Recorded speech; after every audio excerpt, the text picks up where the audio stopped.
I think all of it, right?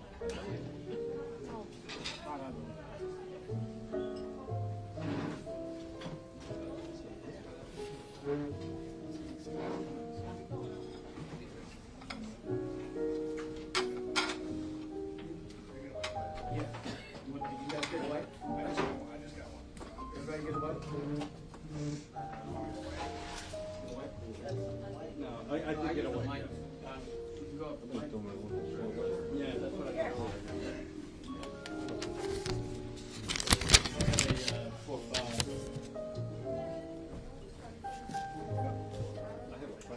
Hey, can you do my?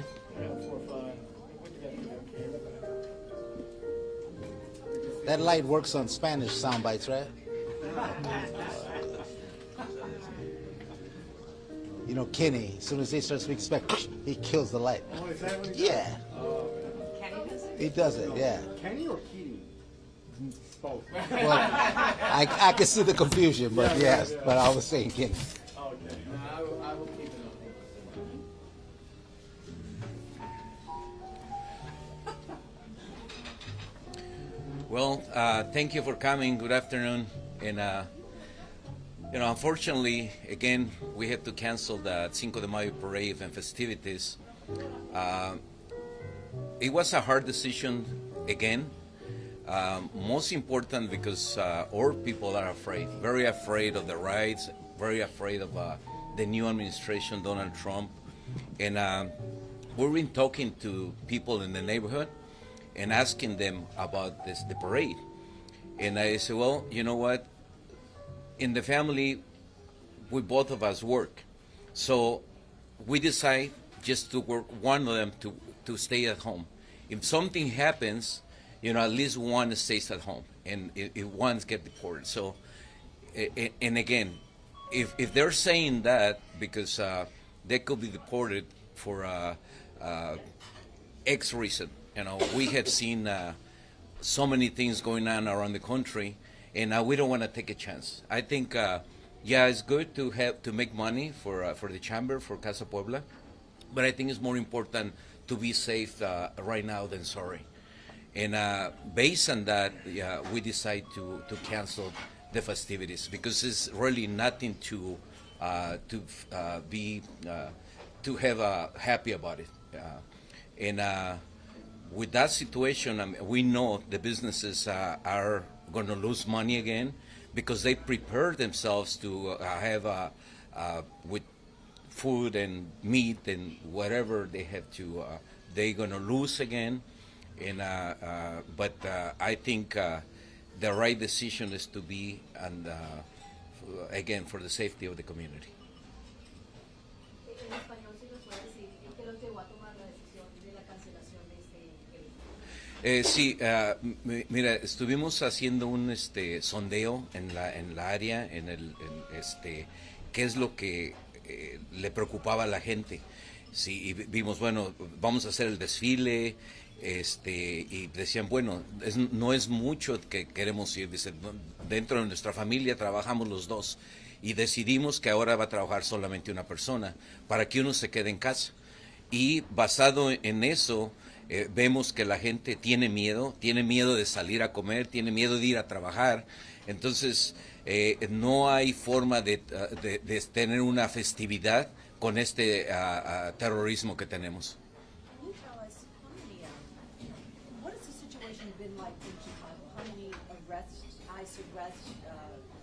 What's been happening to people here in the community in terms of ICE and immigration and picking up? Do you have numbers on that? Well, see, we don't even know. I mean, even when you call the ICE of the Department of Homeland Security, they don't even know. I mean, it's kind of hard to say how many people have been arrested. Sometimes they are quiet, so only when it's a big riot, so it's when we know that they've been arrested, and we found out when they're already shipped into out of the country. How badly has this been for businesses? I mean, I know that when Trump first took office, kind of his first target were migrants and immigrants, and it looks like he hasn't let up. I mean, there's stuff that he keeps doing. So how have businesses been, and how long can they survive on this with people not coming out and patronizing businesses? Well, definitely, it is being hard. A lot of the businesses they're closing down because they don't have personnel, they don't have people to go and buy their goods. So definitely, the community is being hitting hard with this situation from the beginning since he took over the office.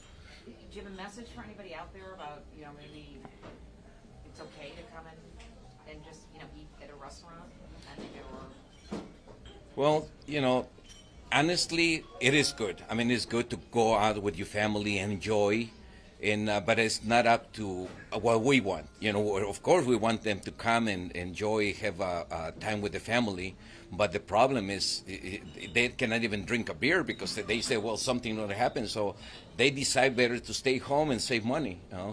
And with that reason, for the Cinco de Mayo, the governor of Puebla, Alejandro Armenta, is going to open an office here in Chicago to help the immigrants with legal service advice here in Chicago. And yeah, Alejandro Armenta is the governor of Puebla. He is his representative. They came to open an office here to help the immigrants I want you to step closer to the mic. Oh, yeah, he's going to open an office to help the immigrants in Chicago. So basically, with legal advice, if they need, we know we could get help from the Mexican consulate, but it's some other paperwork that cannot be done through there. It has to go direct to the state of Puebla, and he's the representative of the governor to open that office. So that's what he came here to. And how can he specifically help? Hablan en español, ahorita lo traduzco. ¿Cómo va a ayudar específicamente el gobernador para...? Sí, el gobernador de Puebla tiene mucho interés, como migrante también que fue, su familia, en aperturar una oficina de representación de Puebla en Chicago, como ya la tenemos en Passaic, New Jersey, como ya la tenemos en Manhattan, Nueva York, como ya la tenemos en Los Ángeles, California, y queremos seguir atendiendo. Él tiene y nos ha dado la indicación de que vengamos a Chicago, porque hay muchos poblanos radicados, mexicanos poblanos radicados en Chicago. Let me try to, Adelante. Okay, yeah, the governor was had a immigrant people. He was at some point immigrant. So what he has offices in New Jersey and New York and Los Angeles, also helping with any documentation they need from their home state. So that's how it's going to be helping the community. And also they're going to hire lawyers in case they need legal help. That's the office. The office is going to be doing Legal help. legal help. Yes. Like what? Just give us one example if they need legal help to. ¿Qué clase de ayuda tendrán? Miren, en las casas de representación traemos programas. Uno de ellos son los documentos oficiales. Ustedes saben que cuando la gente de Puebla, de México, se viene para acá, pues viene de muchas maneras, algunos con visa, otros de inmigrantes que pierden sus documentos. Entonces nosotros les ayudamos en recuperar sus documentos oficiales para que puedan hacer trámites y puedan obtener sus documentos legales. Para eso firmamos convenios de colaboración con nuestros ayuntamientos en Puebla para que ayuden a los migrantes. Traemos otro programa que es el de repatriaciones. En Estados Unidos somos más de 3 millones de poblanos radicados en la Unión Americana, y que por lo menos cada semana se están muriendo 2 o 3 poblanos que hay que estarlos repatriando. Ese es otro programa que traemos, el de repatriación de cadáveres y repatriación con la gente que quiere llegar a su lugar de origen, que ya se quiere regresar a sembrar su tierra. Les ayudamos con su pasaje económicamente de la frontera a su lugar de origen. quieres hasta ahí. Okay, most important, a lot of the birth certificates were only are given by the state. So those are the need in the community. They need birth certificates, and sometimes they come from these little towns around the Puebla. So that comes with another mayors of these little cities to help them to get that needs of paperwork. Also, it's about 3 million Poblanos live in this country. So many of them pass away, die, or they want to go back to Mexico. So that a program they have to help how to either transport the body, or if they want to go back to Mexico, there's some economic money that is being given to them through the governor. What does this mean for future parades? No, it's well, actually, I don't know. I mean, I don't know about what we want to do again and again, the parade, but you know, it's not up to us. I mean, if we see what is going to happen with this administration, I mean, even just to live here is getting kind of hard. I mean, and it's I don't know. It really is kind of hard to know what is going to happen. And just one more question from me. Can you just give me a little bit of a better idea of what people feared if they actually showed up at the parade? What was their concern if they turned out and they were part of the parade? Well, most of it is like, what about if the immigration shows up, you know? And definitely we could outnumber the immigration department, okay? And we know our Mexican people. So what about if, you know, we get into a fight? So then it won't be nice, you know? So with that situation, I think it's better, you know, to be safe and not get, you know, involved in anything that we don't like to. Okay, so more important is that You're afraid of getting into a fight? well, you know, the people that say, well, no, the thing we're thinking about, or say, what about? I mean, we could outnumber the ICE people because it's about 60,000 people here, but we don't want that. So the reason is be safe and not give any situation, but we better cancel the parade, and you know, people don't want to come, so there's no reason again to celebrate anything. What, did you think people were going to be angry, and was that a concern? That Well, people are not angry. I think people are, again, afraid. And it's two things: to be angry because we cancel a festivity, we're very proud of it, but it's more of it's to be afraid, not angry. afraid they might be arrested? Afraid might be arrested, yes. Yeah. Is it, and it's the same fear with just coming out to a restaurant, Yes, definitely, it is. even though you can, I guess, I could just walk in. Yeah, or go to work.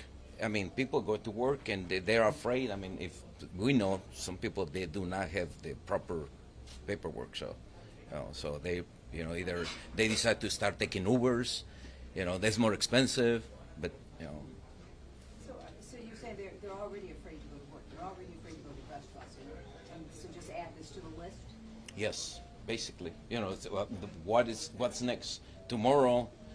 This guy is going to get up and say, you know what, we're going to do this. And I mean, honestly, it's been going so crazy with this administration that we don't know what is going to happen tomorrow.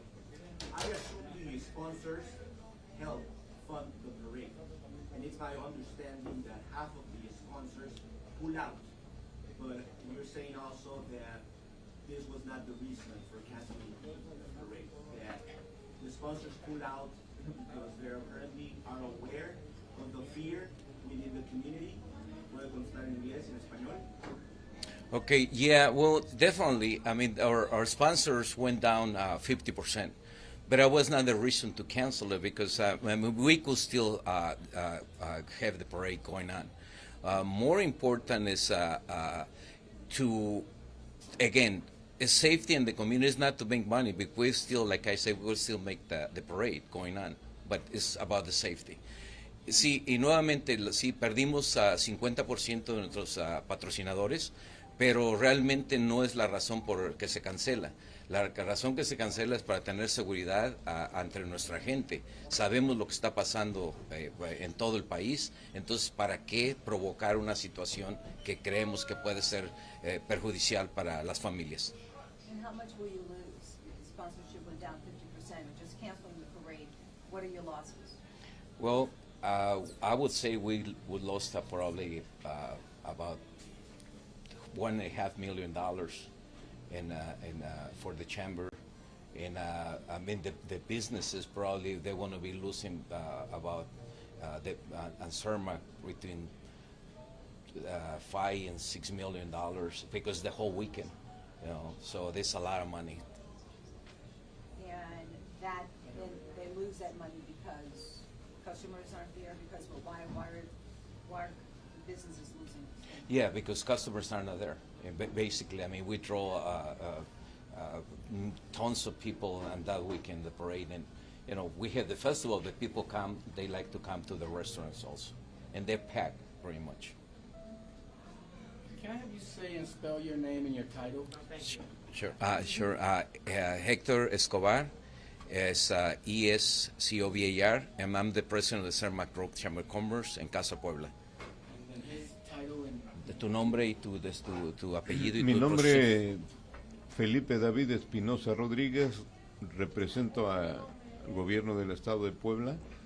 Venimos a buscar a todos nuestros hermanos poblanos para tener un censo aproximado de cuántos poblanos son y llevarle buenas referencias al gobernador para que próximamente podamos juntos, y yo espero que Héctor los invite, para que aperturemos Mi Casa es Puebla para atender a todos nuestros paisanos, darles certidumbre jurídica, económica, porque también estamos apoyando las inversiones en nuestro estado a través de las remesas y de los migrantes que están radicados aquí en Chicago.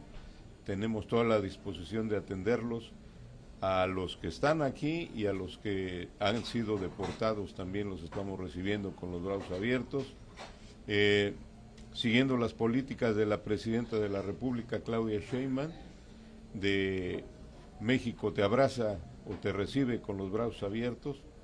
Allá en Puebla tenemos varios programas, uno de ellos se llama Poblano Bienvenido a Casa, y a eso venimos, a promover, a incentivar y a pedirle a nuestros paisanos que no se sientan solos, que tienen a sus gobiernos que los quieren, que los respaldan. ¿Tu título? ¿Cuál es tu título? Mi título, yo soy ingeniero en electrónica. Pero tu posición y contador público. Represento al Instituto Poblano de Atención al Migrante, IPAM, Instituto Poblano de Atención al Migrante. Soy el alto comisionado de atención al migrante. Héctor Escobar ya tuvo la oportunidad de tener la representación que tengo y lo hizo muy bien en el gobierno pasado, antepasado. His name is, basically he represents the governor of Puebla. His title is called Instituto Poblano de Atención al Migrante Poblano. That's the title of his position, which is direct to the governor. English? I mean, I don't know. I'm with Fox, and I'm not sure who can put on it. What is it? Oh yeah, Puebla. He's the Puebla governor representative. And his name is? Felipe David. Felipe David Espinosa Rodríguez. Oh, Felipe David Espinosa is no translation for that. Felipe David Espinosa or David Espinosa. Sure. David Espinosa is David Espinosa, ESPINOZA. Thank you. You're welcome. No problem. Thank you. No, thank you. Thank you very much. Thanks for coming. Gracias a todos los medios de comunicación. Thank you for everyone. Thanks.